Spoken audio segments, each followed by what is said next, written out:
Talents are the future of Overwatch though. Let's have a look. 2 weeks ago I did a video on the Halloween event mode, Junkenstein's Laboratory, and how that is possibly the limited time game mode with the biggest impact and the biggest potential in Overwatch history. I even went as far as claiming that this is something that the Overwatch team might want to keep around for multiple reasons. In today's video, I want to give you guys an update and I want to double down on that statement. Talents might be the future for Overwatch though. First, let me explain what it actually is for those that haven't logged into Overwatch in the last 2 weeks and that just watch my videos to admire my glorious haircut.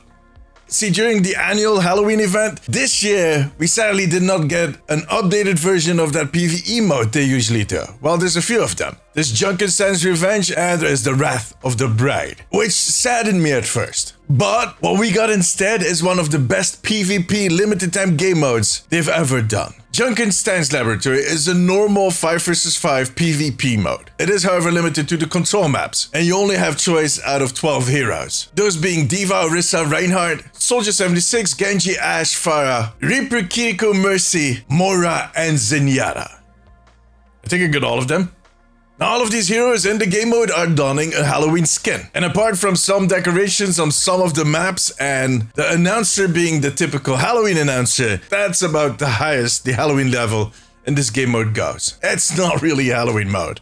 But I don't care, because what makes this mode so special is that you can customize your abilities by picking these cards, these upgrades, between every single round. And as you get further into the rounds, those upgrades get more spectacular. Sounds like fun, right? It is. And besides it being fun, it also fixes one of the most prevalent issues we have with Overwatch right now. Balancing. And I'm not talking about the actual balancing, but more on the community impact of that balancing. Every time Blizzard does one of these bigger changes to one of the heroes, one end of the community is going to be yelling at them, while the other end of the community is going to praise them. They simply cannot win. And whether or not they're going to get yelled at isn't always tied into the performance or the actual effectiveness of those changes. Quite often, and not always, it is more based on personal playstyles, who you're getting your information from, what circles you're kind of moving around in, what creators you're watching, that type of stuff. And again, I'm saying not always. They definitely have made a few mistakes, and that's fine. It's game development. If you allow players to customize their own abilities, you give them control or agency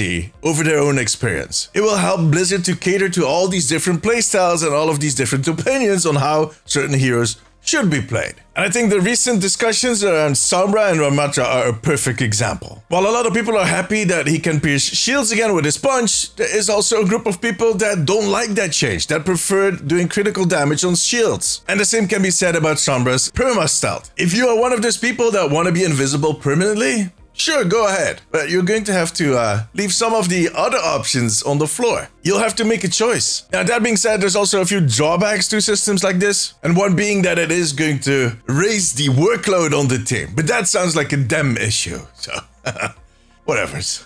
Yeah, I'm still going to get banned.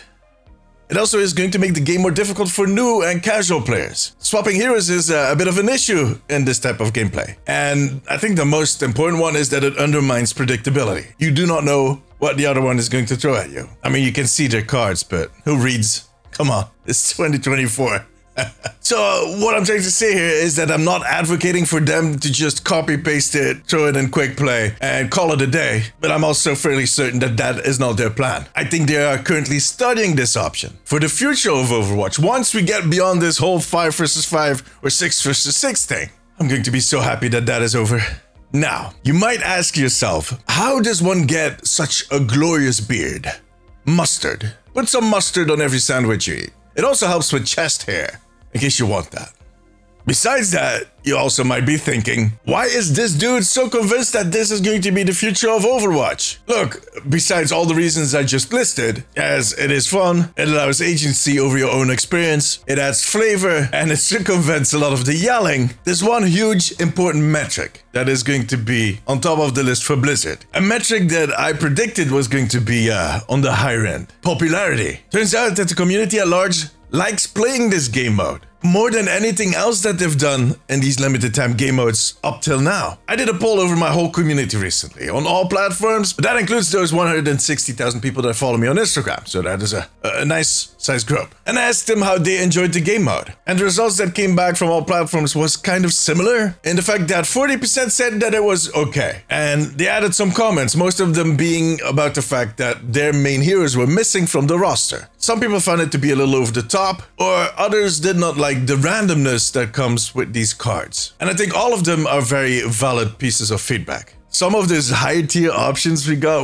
they were rather overpowered. And the fact that they drop randomly, it can lead to frustration. Makes sense. I do think if they push forward with this, if they add this as a core game mode, it will be less crazy. And they will of course add all of the heroes. That would make a lot of sense. Now the whole random thing, I don't know. As I said, one of the biggest risks with stuff like this is that it becomes difficult for new and casual players to understand what is actually happening. It adds a certain level of complexity that is going to chase away some potential players. What helps is giving players limited sets of options between every single round, which is what they have been doing. If you can read all of the options and what the effect will be within the time that it takes you to set up the match, that works out. It also will lead to less destruction of spawn rooms. I'm not sure if that is a good thing though. Now, by making them random, it allows the team to push in a lot more options by basically rotating them in and out randomly, which on one end can be frustrating, but I think there's a way around that. To keep it fair at least, they could mirror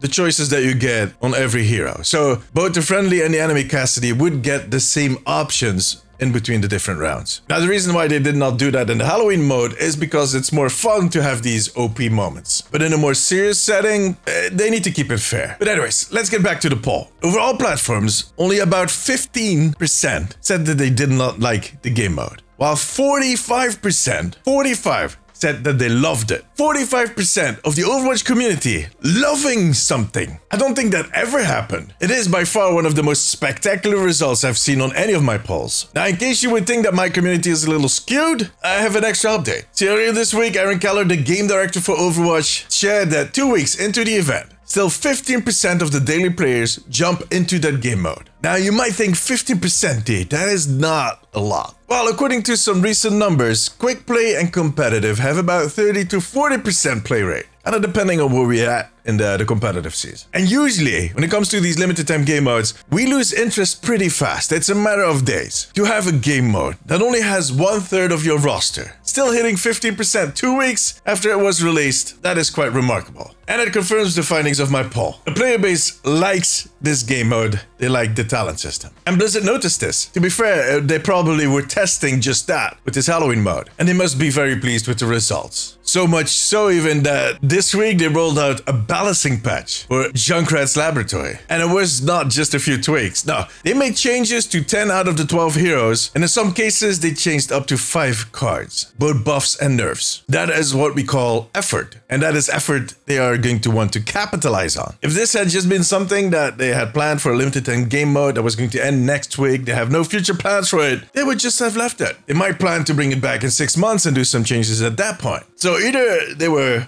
kind of bored, or this is a sign for the future of Overwatch. And once we are beyond this whole 6 versus 6 discussion, once they find solutions to all the problems I listed earlier, which I think is just the tip of the iceberg, they'll move forward with this. Now, for those that do not want this at all, don't worry, they're not just going to flip the switch one day and introduce talents on all game modes. I think it's just going to start out as a separate card in Unranked, and we'll see where we go from there. Unless you plan to release Overwatch 3 next year. Dung, dung, dung.